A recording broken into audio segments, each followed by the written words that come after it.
Hello students, আজকে আমি তোমাদের second semester MDC English paper নিয়ে ডিসকাস করব।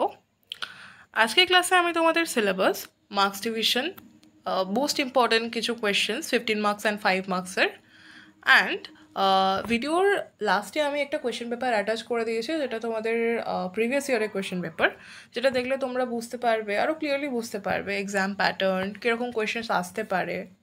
ওকে, তো দেখো আজকের টপিক হচ্ছে introduction to English literature pros. First সেমিস্টারে তোমাদের পোয়েট্রি ছিল, এবারে রয়েছে প্রোজ। তোমাদের দুটো সেকশন থাকে, দুটো সেকশনে ডিভাইড করা থাকে। সেকশন 1 থেকে রয়েছে history of English prose, development of English prose from the Elizabethan age to the modern age. Okay, section 2তে দেখো তোমাদের কি কি প্রোজ রয়েছে। Of studies by Francis Bacon, Dream Children and Reverie by Charles Lamb, Araby by James Joyce, Shooting an Elephant by George Orwell, A Temporary Matter by Jhumpa Lahiri. এবার তোমাদের এখানে আমি একটা ইম্পর্ট্যান্ট কথা বলার রয়েছে।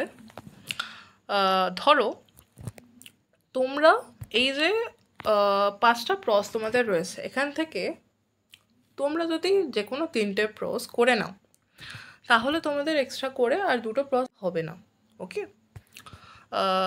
ধরো তোমরা অফ স্টাডিজ করে নিলে বাই ফ্রান্সিস বেকনের, অ্যারাবি করলে জেমস জয়েসির, অ্যান্ড শুটিং অ্যান এলিফ্যান্ট করলে জর্জ অরওয়েলের। এই 3টা কিন্তু মোস্ট ইজি, মানে কম্পেয়ার টু আদার টু, মানে এই যে ড্রিম চিলড্রেন অর টেম্পোরারি ম্যাটারের থেকে এই 3টে ইজি।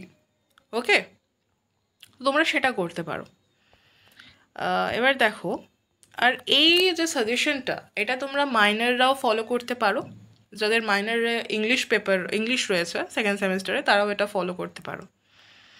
এবার দেখো এখানে দেখো মার্কস ডিভিশনটা দেখে নাও। Section 1 history of English prose, আর সেকশন 2 এ রয়েছে নর্মাল যে প্রোজগুলো রয়েছে। তো দেখো সেকশন 1 থেকে 15 মার্কসের 1 কোয়েশ্চেন আসবে, অনলি মানে 1 কোয়েশ্চেন আসবে বললে মানে তোমাদের যে কোনো একটা কোয়েশ্চেন করতে হবে, অল্টারনেটিভস কোয়েশ্চেন থাকবে, তোমাদেরকে চুজ করে করতে হবে যেটা তোমরা কোনটাতে কমফোর্টেবল, কোনটা ভালো করে লিখতে পারবে, স্কোর করতে পারবে গুড মার্কস, সেটা তোমাদেরকে করতে হবে। 5 মার্কসের একটা কোয়েশ্চেন করতে হবে, আর সেকশন 2 থেকে তোমাদের 15 মার্কসের 3টে কোয়েশ্চেন করতে হবে, 5 মার্কসের 2টো কোয়েশ্চেন করতে হবে। ওকে, তোমাদের আগেই আমি বলেছি যে কোনো 3টে ভালো করে প্রিপারেশন করলে 3টেই আসবে। দেখো লংয়ের জন্য 3টেই আসবে, আর 2 মার্কসের মানে 5 মার্কসের জন্য যে কোনো মানে 2টো মানে 3টে, ওখানে হয়তো 4 থেকে 5টাই দিয়ে দেবে, তোমাদেরকে যে কোনো 2টো চুজ করতে হবে। ওকে, ভেরি ইজি। এবার দেখে নাও কোন কোন কোয়েশ্চেনগুলো তোমাদের জন্য ইম্পর্ট্যান্ট। ফার্স্টেই দেখো সেকশন 1 থেকে হিস্ট্রি অফ ইংলিশ প্রোজ থেকে কোনগুলো ইম্পর্ট্যান্ট। ফার্স্টেই দেখো most important Victorian women novelist. এবার ওমেন নোভেলিস্টের মধ্যে তোমাদের যখন কাউকে অ্যাড করতে বলবে, তখন তুমি শার্লেট ব্রন্টে অ্যাড করতে পারো, জর্জ এলিয়ট অ্যাড করতে পারো। ওকে, এবার দেখো সেকেন্ড কোয়েশ্চেন মোস্ট ইম্পর্ট্যান্ট হচ্ছে দ্য পিরিয়ডিক্যাল এসে, origin, growth and significance in English literature. এবার পিরিয়ডিক্যাল এসের মধ্যে তোমরা হেজলিটকে অ্যাড করতে পারো, জোসেফ এডিসন অ্যাড করতে পারো, স্টিলেকে অ্যাড করতে পারো, যেহেতু তারা ট্যাটলার অ্যান্ড স্পেকটেটর মানে অরিজিন করেছিল বা এস্টাবলিশড করেছিল। ওকে, এবার দেখো থার্ডে কি রয়েছে, romantic non fictional prose, third most important question. Okay, এই 3টে ভালো করে দেখে নিলে অন্য কোনো কোয়েশ্চেন তোমাদেরকে দেখতে হবে না। ওকে, দেখো রোম্যান্টিক নন ফিকশনাল মধ্যে তোমাদের কাকে করতে হবে, ল্যাম্ব, হেজলিট, ডিকওয়েন্সি। ওকে, এবার দেখো এগুলো তোমাদের দেখার দরকার নেই আপাতত। এবার দেখো যে কোয়েশ্চেনগুলো আমি ফার্স্টে বলে দিয়েছিলাম যে ভিক্টোরিয়ান ওমেন নোভেলিস্ট আসবে, সেটা অন্যরকমভাবেও আসতে পারে। Discuss the contribution of women prose writers in the 19th century। একই same question, Victorian women novelist না বলে যদি ওমেন প্রোজ রাইটার্স বলে in the 19th century। 19th century means কিন্তু ভিক্টোরিয়ান টাইম। ওকে, এটা মনে রাখতে হবে, এগুলো একটু দেখে নেবে তোমরা, কারণ এই মানে ক্যালকাটা ইউনিভার্সিটি একটা ট্রিকি কোয়েশ্চেন করে। তোমরা যেটা পড়ে যাচ্ছ ধরো সেই কোয়েশ্চেনটাই এলো, অ্যান্সার সেম, বাট তোমরা বুঝতে পারছো না 19th সেঞ্চুরি, এগুলো একটু দেখে নেবে। Okay, what is the importance of the essay in the evolution of English prose? Compare romantic and Victorian prose styles, trace the influence of historical evidence on English prose development. এগুলো অতটা দেখার দরকার নেই, এই ফার্স্টের এটা দেখে নেবে। ওকে, এটা কিন্তু ভিক্টোরিয়ান ওমেন নোভেলিস্ট। ওকে, 5 মার্কসের জন্য দেখো, 5 মার্কসের জন্য মোস্ট ইম্পর্টেন্ট হচ্ছে রিচার্ড স্টিলে, দ্য টেটলার। দেখো আমি জোসেফ এডিশনের শেষে দেখো লিখেছি, মানে অ্যাড করেছি দ্য স্পেকটেটর। মিন্স যেহেতু সে স্পেকটেটরকে স্টেবলিশড করেছিল। ওকে, তো ধরো তোমরা প্রিপেয়ার করে গেলে জোসেফ এডিশনের জন্য, তো তোমাদের স্পেকটেটরের জন্য যদি তোমরা প্রিপেয়ার করো, তাহলে আলাদা করে তোমাদের জোসেফ এডিশন প্রিপেয়ার করতে হবে না, মানে যে কোনো একটা প্রিপেয়ার করলেই তোমরা লিখতে পারবে। এগুলো একটু দেখে নেওয়া জাস্ট, জোসেফ এডিশন হলে যা অ্যান্সার, তো স্পেকটেটর হলে সেরকমই অ্যান্সার তোমাদেরকে করতে হবে। ওকে, এবার দেখো 4th রয়েছে Charles Lamb, essays of Elia. এগুলো কিন্তু দেখে নিও একটু। উইলিয়াম হেজলিটের on the pleasure of hating. Just আমি বলে দিচ্ছি তোমাদের, ওনলি রিচার্ড স্টেলেটটা দেখে নিও, চার্লস ল্যাম্ব দেখে নিও, উইলিয়াম হেজলিট দেখে নিও, জর্জ এলিয়টটা একটু দেখে নিও, মিডল মার্চ এটাও ইম্পর্টেন্ট, এটাও ইম্পর্টেন্ট, এটা ইম্পর্টেন্ট, আর স্টিল এটা ইম্পর্টেন্ট। শার্লেট ব্রন্টেটা দেখতে পারো। এবার দেখো সেকশন 2 থেকে আমি তোমাদেরকে সবগুলোই আমি সাজেশন দিয়েছি, বাট আমি যেহেতু বললাম যে তোমরা যে কোনো 3টে ভালো করে প্রিপেয়ার করবে, আমি 3টেই তোমাদেরকে বলে দিচ্ছি, আর অন্যগুলো তোমরা একটু জাস্ট নিজেরা দেখে নিও। ওকে, ফার্স্টের কোয়েশ্চেন, 1 কোয়েশ্চেনই জাস্ট দেখে যাবে। Discuss Bacon's prose style and his use of aphorisms in of studies. Okay, এবার দেখো আদার ইম্পর্টেন্ট কোয়েশ্চেন্স দেখে নাও। ক্রিটিক্যাল অ্যাপ্রিসিয়েশন অফ স্টাডিজ, এরকম আসতে পারে, তোমাদের অ্যান্সারের উপর ডিপেন্ড করছে যে তোমরা কীরকম অ্যান্সার করছো। ওকে, এবার দেখো 5 মার্কসের জন্য reading make a full man, very important question. What according to Bacon is the utility of studying books, এটাও important. What does Bacon say about different kind of books. এই 3টে কোয়েশ্চেন একটু তোমরা দেখে নিও। এই 3টে কোয়েশ্চেন করলে না কী হবে, এটা তো 200 ওয়ার্ডসের মধ্যে তোমাদেরকে লিখতে হবে, আর 15 মার্কসের যে কোয়েশ্চেনগুলো সেগুলো তোমাদের 600 ওয়ার্ডসের মধ্যে লিখতে হবে। তো 600 মানে তো 600 নয়, তোমরা ওটা 650 করতে পারো, 700 করলে কোয়েশ্চেনটা ভালো লাগবে দেখতে। এবার তোমাদের টাইমের উপরে ডিপেন্ড করে, যেহেতু তোমাদের 3 আওয়ার্সের এক্সাম। ওকে, তো বেশি বড় করার দরকার নেই, বাট অ্যান্সারটা এমন করবে যে যাতে তোমরা এক্সামিনারকে ইমপ্রেস করতে পারো, সেটার উপর ডিপেন্ড করছে আর কি। তো এই 3টে কোয়েশ্চেন দেখে নিও। দেখো এই যে একটা কোয়েশ্চেন আছে না, beacon is the father of English এসে, এটা কিন্তু তোমাদের সেকশন 1-এও আসতে পারে। কোয়েশ্চেনগুলো একটু দেখতে হবে। ওকে, একটু ভালো করে দেখো। দেখো চার্লস ল্যাম্বের ড্রিম চিলড্রেন থেকে যদি তোমরা করতে চাও, তোমাদের উপর ডিপেন্ড করছে। ফার্স্টের কোয়েশ্চেনটা দেখো, analyse the autobiographical elements in dream children, very important question from dream children. Okay, by Charles Lamb. কিন্তু এখানে একটা ব্যাপার আছে, এখানে তোমাদের অনলি 1 কোয়েশ্চেন করলে হবে না, তোমাদের আরেকটা কোয়েশ্চেন করতে হবে। How does Lamb blend fact and fantasy, এইভাবে আসতে পারে, টোন অ্যান্ড স্টাইল। ওকে, এরকমভাবে। 5 মার্কসের জন্য দেখো, who were the dream children, what is the role of the mother in the essay, how does the essay end. দেখে নিও। দেখো 5 মার্কসের যদি এই 3টা কোয়েশ্চেন করে নাও, তো যে কোনো রকম কোয়েশ্চেন আসলেই তোমরা অ্যান্সারটা করে দিতে পারবে। ওকে, এটুখানি তো তোমরা জানো, বোঝো।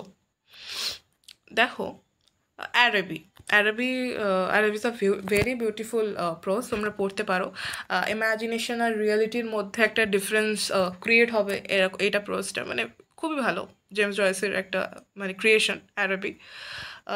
তো ফার্স্ট কোয়েশ্চেন রয়েছে, ডিসকাস দ্য থিম অফ ডিসইলিউশনমেন্ট। আমি যে বললাম রিয়ালিটি অ্যান্ড ইম্যাজিনেশন, মানে ও একটা ফেয়ারকে ইম্যাজিনেট করেছিল, দেন সে যখন সেখানে পৌঁছায়, তো তার ইম্যাজিনেশন অ্যান্ড রিয়েলিটির মধ্যে একটা ডিফারেন্স ক্রিয়েট হয়।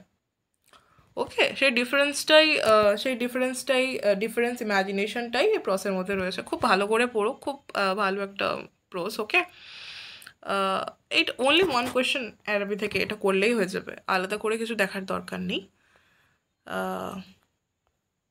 দেখো 5 মার্কসের জন্য হোয়াট ডাজ দ্য বাজার রিপ্রেজেন্ট, একই রকমই এগুলো না, অনেকটা মানে কীরকম বলো তো, একটা কোয়েশ্চেন করলেই না বাকি কোয়েশ্চেনগুলো করতে পারবে। 15 মার্কসের একটা ভালো করে প্রিপেয়ার করলে 5 মার্কসের কোয়েশ্চেন করা যায়। বাট ধরো কোনো ডায়লগ দিয়ে দিল, ওর প্রসেস কোনো একটা লাইন দিয়ে দিল, তোমরা বুঝতে পারবে না, যদি ভালো করে রিডিং না করো বুঝবে না।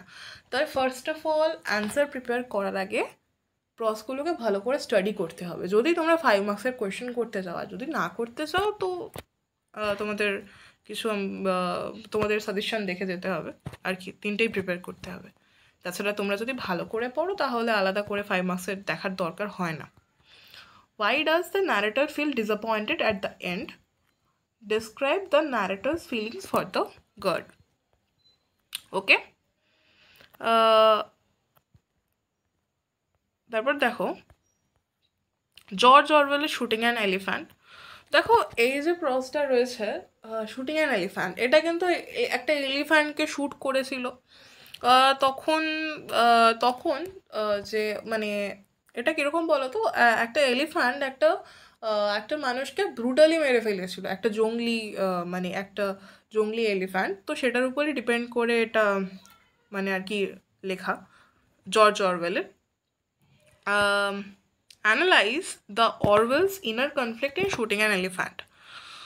ওকে, তারপর এলিফ্যান্টটাকে কীভাবে মারা হলো এবং সেটা দেখে সেখানকার যে মানুষরা তারা কতটা উচ্ছ্বাসিত হয়েছিল, দুঃখ প্রকাশের বিনিময়ে তারা কতটা উচ্ছ্বাসিত হয়েছিল সেটা নিয়েই এটা লেখা। ওকে, আর তারা যে তাদের মেন্টালিটি যে কতটা ব্রুটাল ছিল, কতটা ব্রুটালি এলিফ্যান্টটাকে মারার পরেও তারা আনন্দ পেয়েছিল, উচ্ছ্বাসিত হয়েছিল, সেটা নিয়েই এই প্রসটা আর কি লেখা জর্জ অরওয়েলের। ওকে, ওয়ান কোয়েশ্চেন করলেই হয়ে যাবে, analyse Orwell's inner conflict in shooting an elephant. ওকে,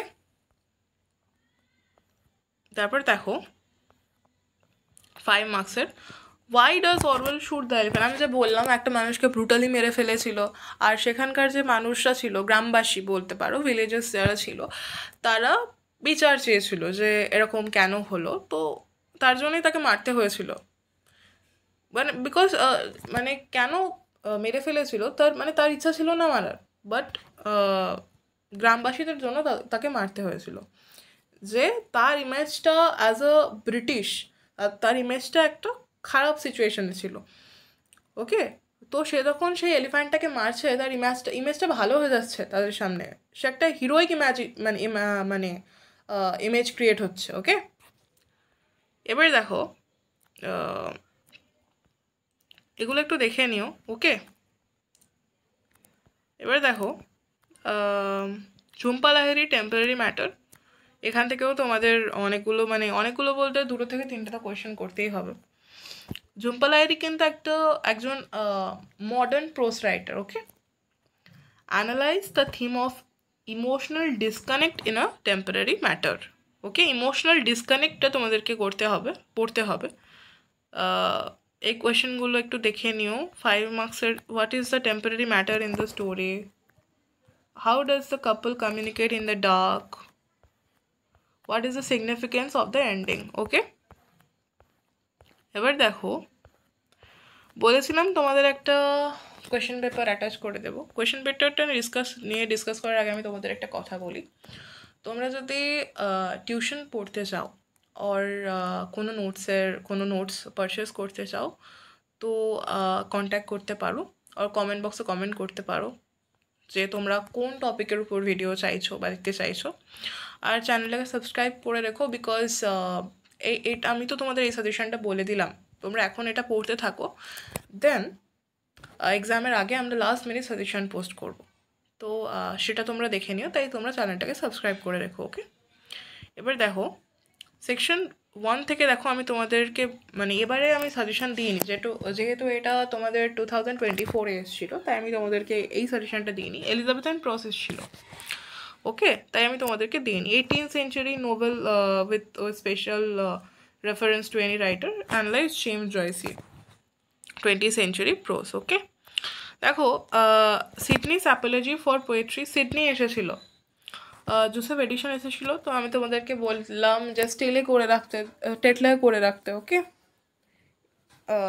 আর এসেছিল ক্যাথরিন ম্যানসফিল্ড। ওকে, এগুলো তোমাদের দেখার দরকার নেই, আমি যেগুলো বলে দিয়েছি সেগুলো দেখে নিলেই তোমাদের আর কি হয়ে যাবে। ওকে, তাও একবার দেখে নাও, সেকশন 2 থেকে দেখে নাও। দেখো আমি বলেছিলাম 5টা কোয়েশ্চেন আসবে, 5টাই এসছে, 5টা কোয়েশ্চেন। আর তোমাদের সেকেন্ড সেমিস্টার বলো ফার্স্ট সেমিস্টার বলো, আমি যে সাজেশন দিয়েছিলাম 100% কমন এসছে, পারলে তোমরা সেগুলো চেকও করে নিতে পারো। ওকে, দেখে নাও। তোমরা যদি কন্ট্যাক্ট করতে চাও তাহলে স্ক্রিনে দেওয়া এই নাম্বারে কন্ট্যাক্ট করতে পারো। Thank you.